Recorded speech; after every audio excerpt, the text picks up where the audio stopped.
बिस्मिल्लाहिर्रहमानिर्रहीम। अज़ीज़ तलबा तालिबात, अस्सलामुअलैकुम। मैं professor Musharraf Mahmood CMM lecture से आपसे मुखातिब हूँ। उम्मीद है आप खुश व खुर्रम होंगे। अल्लाह ताला आपको हमेशा खुश व खुर्रम रखे। अज़ीज़ तलबा, आज हम साल अव्वल के हिस्सा ग्रामर से लेक्चर देखेंगे, रोज़नामचा, जिसको आप डेली डायरी कहते हैं। डेली डायरी क्या है? रोज़ हम जो रात को लिखते हैं कि मेरा आज का दिन कैसा गुजरा। इस हवाले से 2 लेक्चर्स हो चुके। पहले लेक्चर में तफसील से आपको समझाया गया कि रोज़नामचा क्या होता है, इसको कैसे तहरीर करते हैं। दूसरे लेक्चर्स में हमने चंद रोज़नामों की प्रैक्टिस की। इस सिलसिले में आज तीसरा लेक्चर है, जिसमें हम कुछ मज़ीद रोज़नामचों की प्रैक्टिस करेंगे। रोज़नामचे में आपको लफ्ज़ मैं लिखना होता है, वाहिद मुतकल्लम, यानी जिस तरह आपके सामने लिखा है वकील का रोज़नामचा, तो गोया कि आप खुद वकील हैं, आप वकील बनकर बात करेंगे। ताजर का रोज़नामचा है तो गोया ताजर आप खुद हैं। इसी तरह आप सियासतदान का रोज़नामचा लिखेंगे। तो ज़रा देखते हैं तफसील से कुछ अहम निकात को। रोज़नामचा किस तरह तहरीर करेंगे आप? वकील का रोज़नामचा मैंने आपको भी अर्ज़ की, इसके पहले 2 लेक्चर मुलाहिज़ा कर लीजिएगा ताकि आपको अच्छी तरह समझ आ जाए। सबसे पहले आपको तारीख लिखनी होती है, इमरोज़ यानी आज। आपको बताना होता है कि किस तारीख का रोज़नामचा है। तो आज है 24 सितंबर 2018, तो आप लिखेंगे इमरोज़ 24 सितंबर 2018 सुबह 5 बजे बेदार होना। यानी आप बताएंगे कि आज का रोज़नामचा है। सबसे पहले बताएंगे कि आपकी सुबह किस वक्त जाग हुई।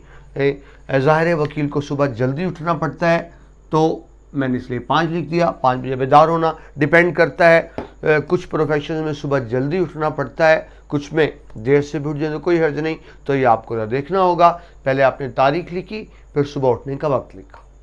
अब इसके बाद आपने क्या करना है, तमाम दिन की मामूलात बताने हैं, रूटीन बतानी है। तो उसके बाद क्या किया, नमाज पढ़ी, यानी लफ्ज़ में आएगा। फिर मैंने नमाज अदा की, वर्जिश की, मुख्तलिफ मुकदमात की तैयारी की, उन मुकदमात की जिनमें पेश होना था अदालत में, नाश्ता किया और अदालत की तरफ रवाना हो गया।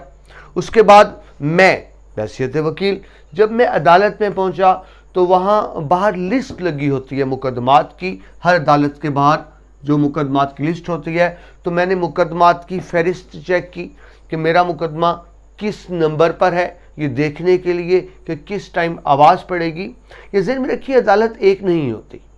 जब वकील जाता है इस तरह से नहीं है जिस तरह कॉलेज के प्रोफेसर एक मखसूस कॉलेज है उस क्लास में जाता है। सिविल कोर्ट अलग होती है, क्रिमिनल यानी फौजदारी अदालत अलग होती है, मजिस्ट्रेट की अदालत अलग है, सेशन कोर्ट अलग है, हाई कोर्ट अलग है, सुप्रीम कोर्ट अलग है, फिर कुछ स्पेशल कोर्ट्स होती हैं।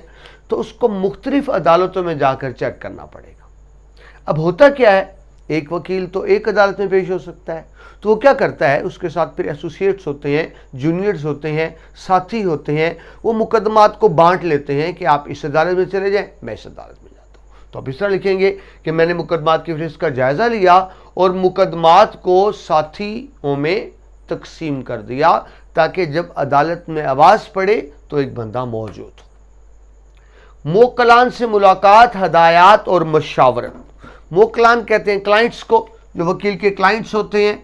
मैं उनसे मिला, उनको कुछ हदायत दी, मशवरा किया, कुछ मशवरा दिया, कुछ मशवरा लिया, यानी उनको समझाया कि कोर्ट में आपने किस तरह पेश करना है, क्या बयान देना है, क्या बात करनी है और क्या बात नहीं करनी। बाकायदा वकला को तैयारी कराई जाती है। मुक्कलान की नफ्सियात के मुताबिक सलूक, क्लाइंट्स का कुछ बात जल्दी समझ जाते हैं, कुछ को समझ नहीं आती, कुछ खामखा गुफ्तगू को उलझा देते हैं, कुछ फ्रेंडली होते हैं, कुछ नफ्सियाती तौर पर प्रॉब्लमेटिक लोग होते हैं। तो हर एक को उसके मुताबिक डील करना पड़ता है।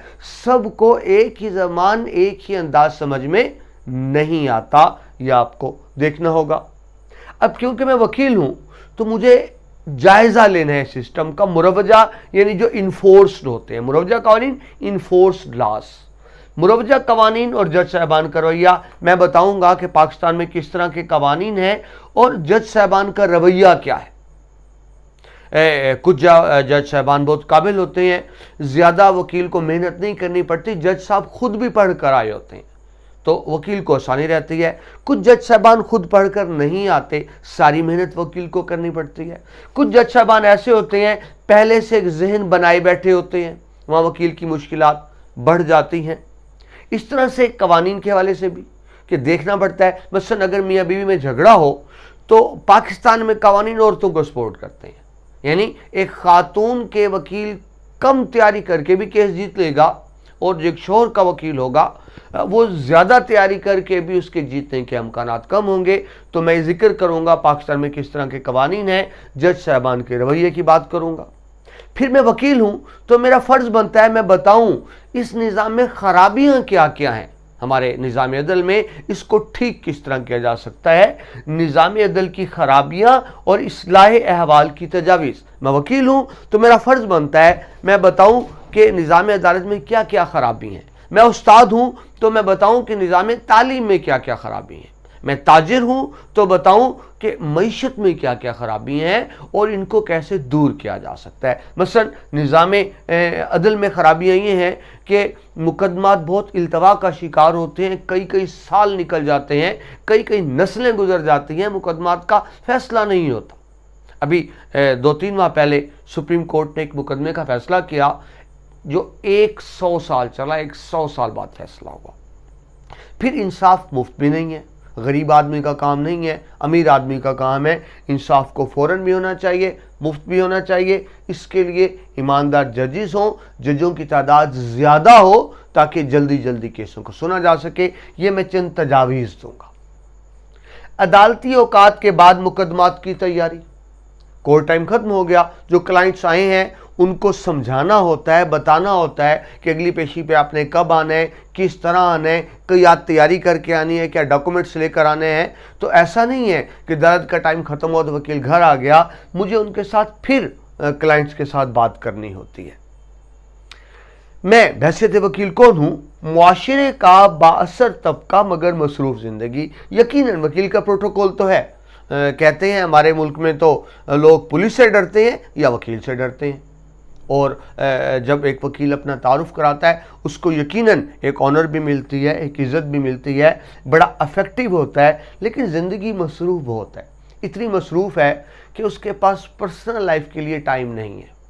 कहने को तो वकील आज़ाद होता है, किसी का मुलाजिम नहीं होता, जब चाहे कोर्ट आए जब चाहे ना आए, लेकिन ऐसा होता नहीं है। अमली तौर पर उसकी ज़िंदगी बहुत मसरूफ़ होती है।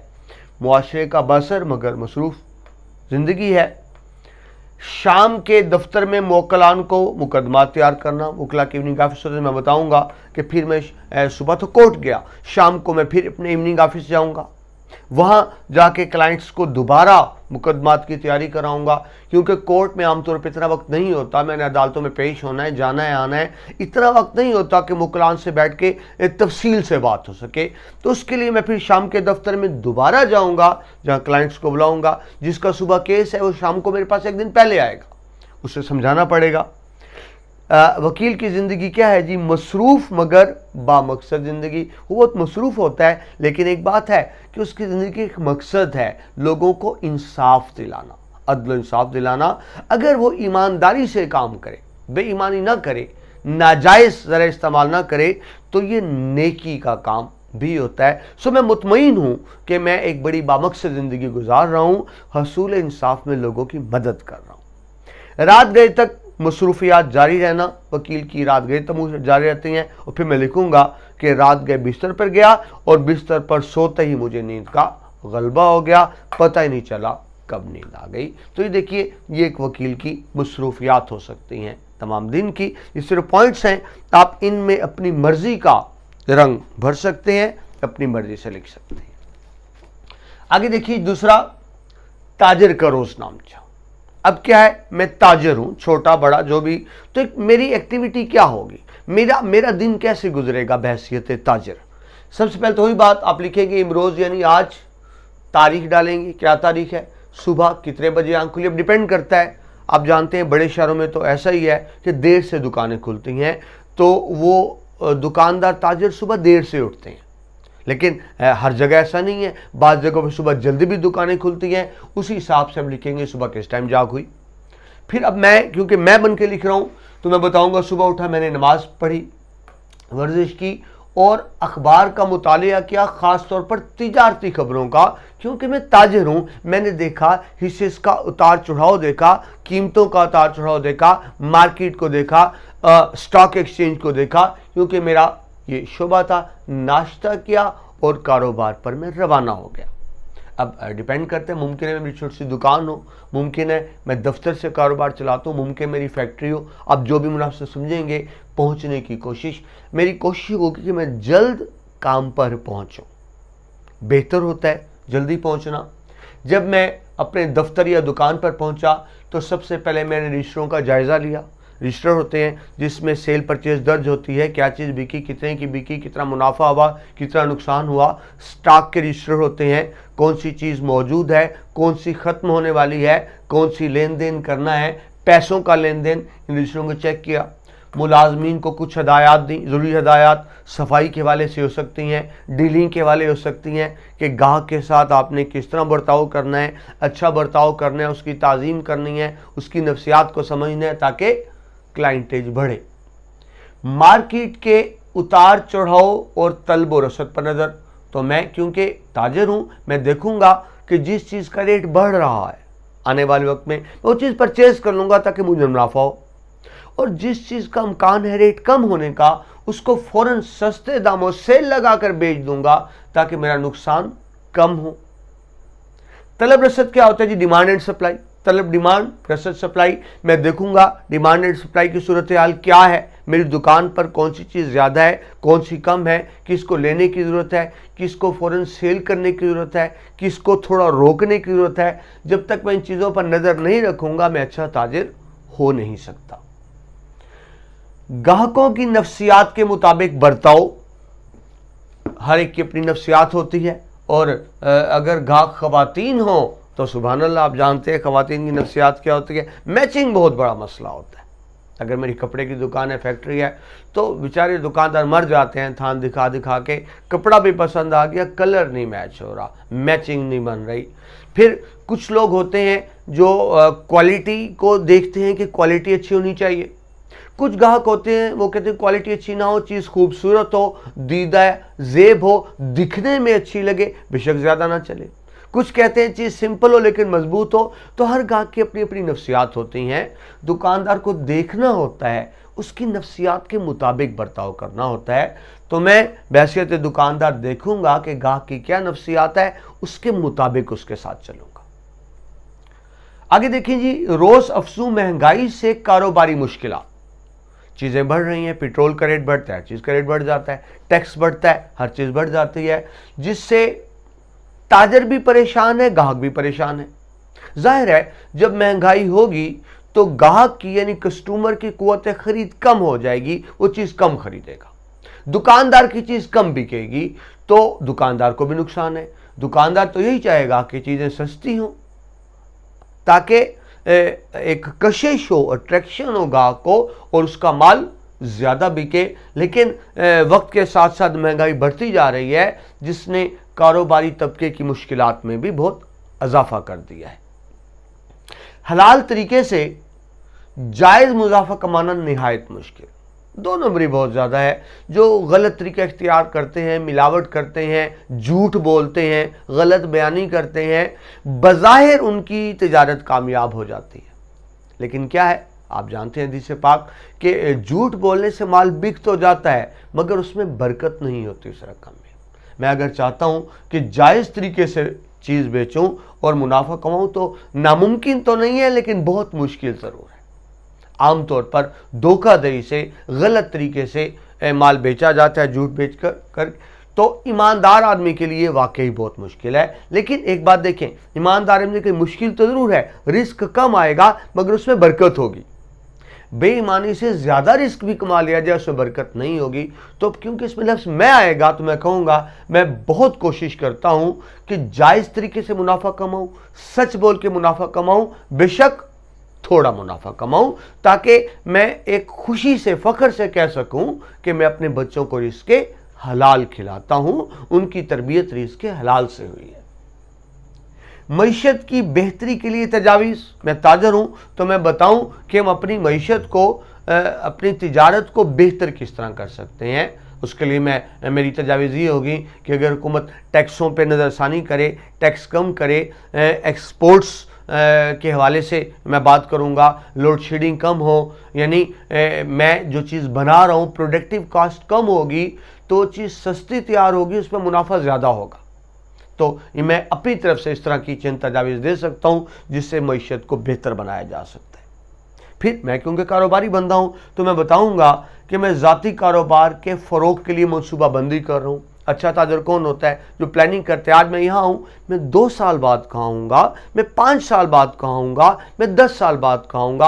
अगर मेरी दुकान है तो मेरी प्लानिंग है कि अगले 2 साल में 7 वाली दुकान खरीद लूँ, मैं 2 दुकानें खरीद लूँ, मैं मार्केट बना लूँ। तो एक प्लानिंग के साथ चला जाता है, डे टू डे लाइफ नहीं गुजारी जाती। मैं अपनी प्लानिंग बताऊँगा कि मेरी मुस्तकबिल के वाले से क्या प्लानिंग है। रात को घर आया, बच्चों से वादा किया था कि तफरीह के लिए चलेंगे, कोई मूवी हो सकता है, कोई इंटरटेनमेंट हो सकती है, तो वादा पूरा किया।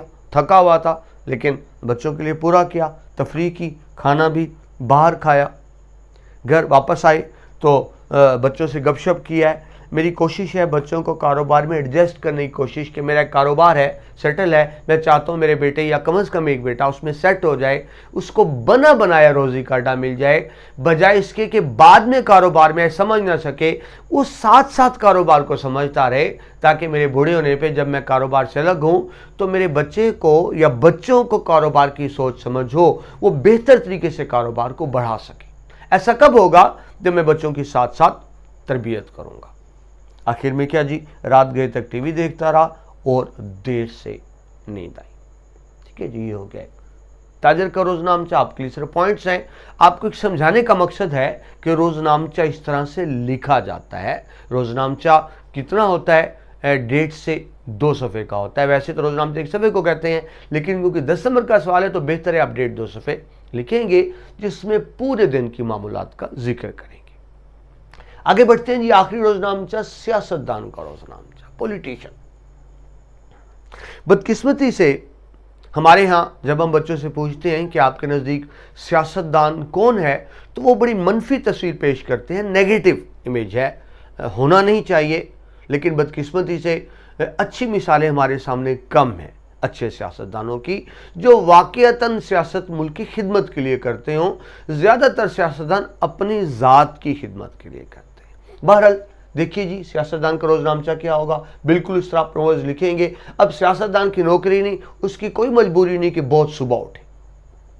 देखिए, एक उस्ताद को सुबह उठना होता है, उसने सुबह क्लास पढ़ानी है। एक वकील को सुबह उठना है, उसने अदालत पेश होना है। लेकिन सियासतदान का ऐसा मसला नहीं। आप लिख सकते हैं, देर से भी लिख सकते हैं, देर से उठा, जल्दी भी लिख सकते हैं। बहरहाल इमरोज़ आप तारीख डालेंगे, सुबह कितने बजे आँख खुली है लिखेंगे। उसके बाद वही रूटीन के फिक्रे, नमाज पढ़ी मैंने नमाज पढ़ी, वर्जिश की, अखबारात का मुतालिया किया। मैं सियासतदान हूँ, मैं अखबारात को देखूँगा, उन खबरों को भी देखूँगा जो मेरे हक़ में है, मेरी पार्टी के हक़ में है, उनको ज़्यादा तवज्जो से देखूँगा जो मेरी पार्टी के ख़िलाफ़ हैं। मुझे पता चले कि मेरे मुखालफिन क्या प्रोपेगेंडा कर रहे हैं, क्या साजिश प्लानिंग कर रहे हैं, मुझे पता होगा तो ही मैं उसका तोड़ कर सकूँगा। उसके बाद पर्सनल डायरी में मसरूफियात का जायज़ा। पर्सनल डायरी होती है जिसको आप अपॉइंटमेंट डायरी कहते हैं। अगर मैं छोटा सियासतदान हूँ तो मैं खुद देखूंगा, अगर मैं बड़ा सियासतदान हूँ तो मेरा पर्सनल सेक्रेटरी होगा जिसके पास अपॉइंटमेंट डायरी होगी, वो मुझे आखिर डायरी दिखाएगा। मैं अपनी तमाम मसरूफियात अपॉइंटमेंट्स को चेक करूँगा, देखूँगा, रिव्यू करूँगा। मुमकिन है पहले अपॉइंटमेंट दी, अब टाइम नहीं है, मैं कुछ अपॉइंटमेंट्स को कैंसिल कर दूंगा, कुछ ऐड कर दूंगा, कुछ का टाइम तब्दील कर दूंगा, और ख़ुद भी मुझे पता चलेगा कि मेरी आज की मसरूफियात क्या क्या हैं, उसके मुताबिक अपना प्रोग्राम एडजस्ट करूँगा। सुबह जी नाश्ता किया। सियासतदान की ज़िंदगी ऐसी होती है, तो मुझे बताया गया कि घर में कुछ वर्कर्स या इलाके के लोग मुझे मिलने आए हुए हैं, तो ज़रूरी था उनसे मिलना। जब तक मेरा आवाम से रब्ता नहीं होगा मैं अच्छा सियासतदान नहीं हो सकता। आइंदा इलेक्शन भी लड़ना है तो आवाम से बना कर रखी जाती है वोट लेने के लिए। सो जो मेरे पास घर पे लोग आए हैं, घर पर आए वर्कर्स, अहले इलाका से मुलाकात करूंगा, उनके मसाइल सुनूंगा, दिलचस्पी सुनूंगा, उनको इज़्ज़त दूंगा, चाय पेश करूंगा, मुमकिन हो तो खाना पेश करूंगा, ताकि वो मुतमईन होकर जाएं। लोगों के मसाइल सुनना यकीन दहानी कराना, उनके मसाइल सुनूंगा और यकीन दहानी कराऊंगा कि आपके मसाइल जहां तक हो सके मैं हल करूंगा। जो फ़ौरन हल होने वाले हैं यकीन दहानी कराऊंगा, जो देर से हल होने वाले हैं कोशिश करूंगा कि लोग मुझसे मुतमईन जाएं, मुझ पर एतमाद करें। ये बहुत ज़रूरी होता है एक सियासतदान के लिए। थाना कचहरी का चक्कर, लोगों में सुलह सफाई कराना। थाना आप जानते हैं, पुलिस स्टेशन कचहरी कहते हैं अदालत को। एक सियासतदान को थाना कचहरी के चक्कर लगाने पड़ते हैं, क्योंकि बाज़-औक़ात उसके वर्कर्स का मुखालिफ पार्टी से झगड़ा हो जाता है, बाज़-औक़ात वर्कर्स का आपस में झगड़ा हो जाता है, मुकदमे दर्ज हो जाते हैं। हमारे देहातों में ऐसा बहुत ज़्यादा होता है, छोटी छोटी बात पर मुकदमाबाजी। तो मेरी कोशिश होगी कि अगर मेरी पार्टी के वर्कर्स में केस हैं तो थाने कचहरी जाऊँ और कोशिश करूँ उनमें सुलह करा दूँ, ताकि दोनों फरीक़ैन मुझसे राज़ी हों।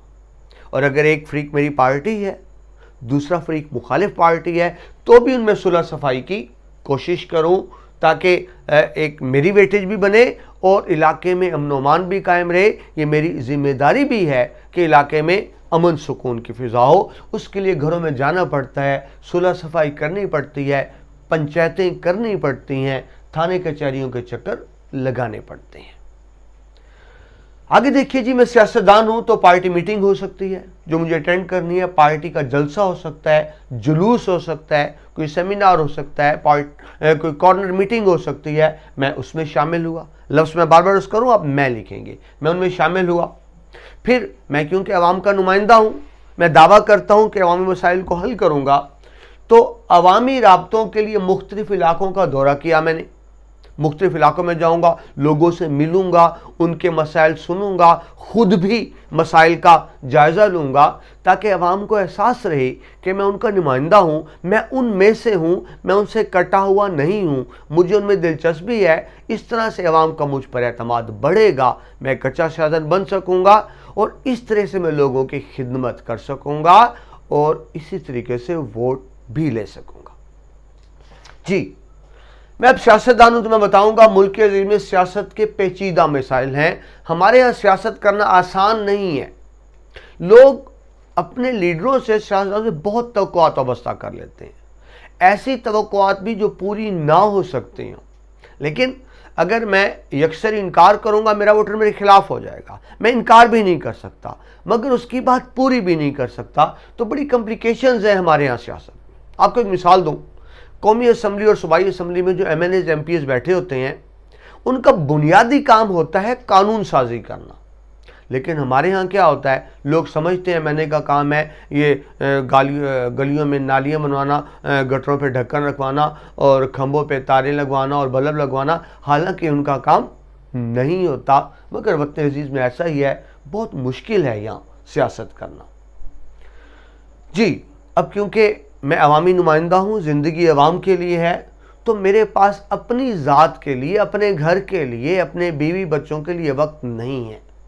ज़ाती ज़िंदगी के लिए वक्त की अदम दस्तयाबी, पर्सनल लाइफ नहीं है, तमाम दिन मसरूफियात में ही गुजरता है, उन्हें ये कुर्बानी देनी पड़ती है ज़ाती ज़िंदगी की। अहले खाना के साथ सैर का प्रोग्राम मुलतवी करना, मैंने वादा किया था बच्चों के साथ कि आज आपको सैर कर लेके जाऊंगा, कहीं घूमे फिरेंगे, लेकिन मैं अपना वादा पूरा नहीं कर सका। क्या हो गया, वही जिस तरह भी आपको उसकी कोई पार्टी मीटिंग आ गई, कोई लड़ाई झगड़ा था, थाना कचहरी जाना पड़ गया, कोई पंचायत करनी पड़ गई, कोई झगड़ा हो गया, मुझे फ़ौरन जाना पड़ा, तो बच्चों से जो वादा किया था मैं पूरा नहीं कर सका। मैं कहना क्या चाह रहा हूँ कि मसरूफ़ ज़िंदगी है। अवामी तवक्कुआत पर पूरा उतरने की कोशिश करता हूँ, जहाँ तक हो सकूँ अपनी जिम्मेदारी निभा सकूँ, और इसी वाले से रात गए तक मेल मुलाकात जारी रहती है। देर तक जागता हूँ, लोगों से मिलता हूँ और बहुत देर से सो पाता हूँ। तो अज़ीज़ तलबा, आपने देखा, आपके सामने सिर्फ पॉइंट्स रखे, रोज़नामचे में आपको बताना होता है कि तमाम दिन की मसरूफियात को मुख्तसर बताना होता है, लेकिन तमाम मसरूफियात को डिस्कस करना होता है। ऐसा नहीं कि आप एक दो चीज़ें लिखें, हम पूरे दिन में एक दो चीज़ें नहीं करते, बहुत से काम करते हैं। तो आपके सामने सिर्फ एक मिसाल रखी कि इस तरह से आप रोज़नामचे लिख सकते हैं। रोज़नामचा अज़ीज़ तलबा सीन होता है, बड़ी गलती है इनको रट्टा मारना। रोज़नामचा समझिए किस तरह लिखा जाता है। ये इसका तीसरा लेक्चर है। पहले लेक्चर में मैंने बहुत तफसील से बताने की कोशिश की है, दूसरे और तीसरे लेक्चर में हमने प्रैक्टिस की है। उम्मीद है आपको समझ आ गई होगी कि रोज़नामचा किस तरह से तहरीर किया जाता है। अगर आपको ये लेक्चर मुफीद लगा हो, अच्छा लगा हो, दोस्तों के साथ ज़रूर शेयर कीजिए ताकि इल्म का सिलसिला आगे से आगे बढ़ता रहे। प्रोफेसर मुशर्रफ अहमद को इजाज़त दीजिए। अल्लाह।